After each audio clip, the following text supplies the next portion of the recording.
Радіо Лада. Радіо Лада. У праздник Рождества Божої Матері співаємо пісні.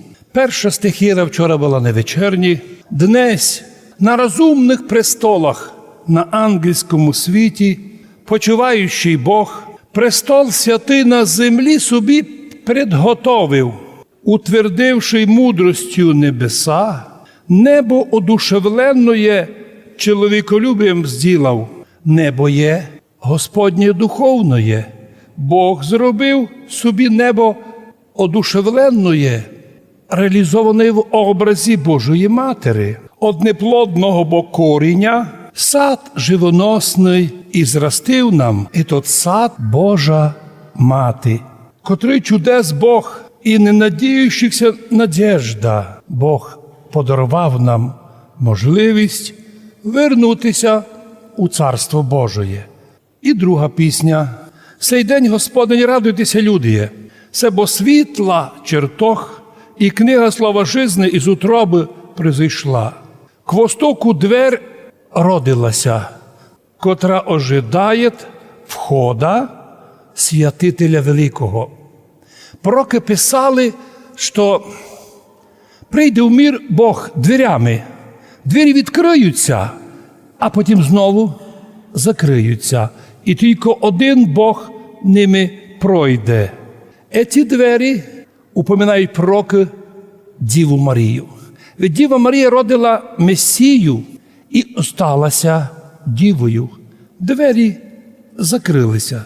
У апостола Павла сьогодні у посланні к Філіппійцям читаємо: «Так і у вас, браття, наймудрствується, що во Христі Ісусі, бо Ісус в образі Божіїм сущий, не восхищенням не пішов бути равен Богу, не подивився, що він равний Богу, себе змалив, зрак, вид раба, буквально слугу, прийняв, був нам Бог у подобії чоловічеському і образом обрівся нами, знайшовся нам як чоловік, як Богочоловік. Бог смирився і послушаний був навіть до смерті і смерти крестної.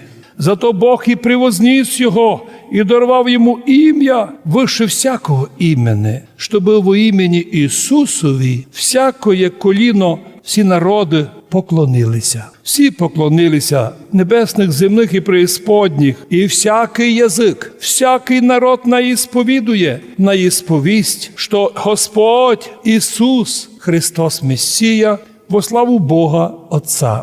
Бог дарує нам через євангельське і апостольське чтення видіти, що Божа Мати рождається по предвечному совету Святої Троїці.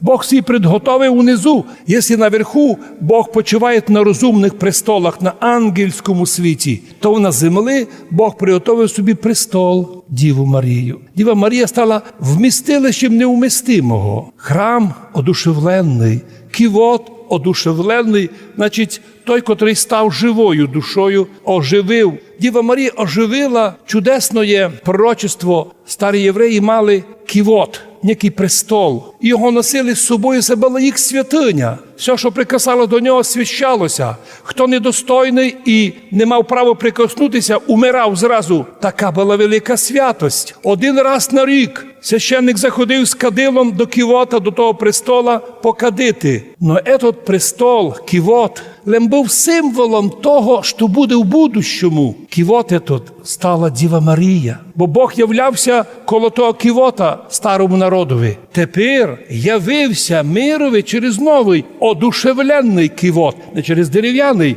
а через живий. Одушевлений кивот, Діву Марію, і вийшов у мир Спаситель міра. Радіо Лада. Радіо Лада.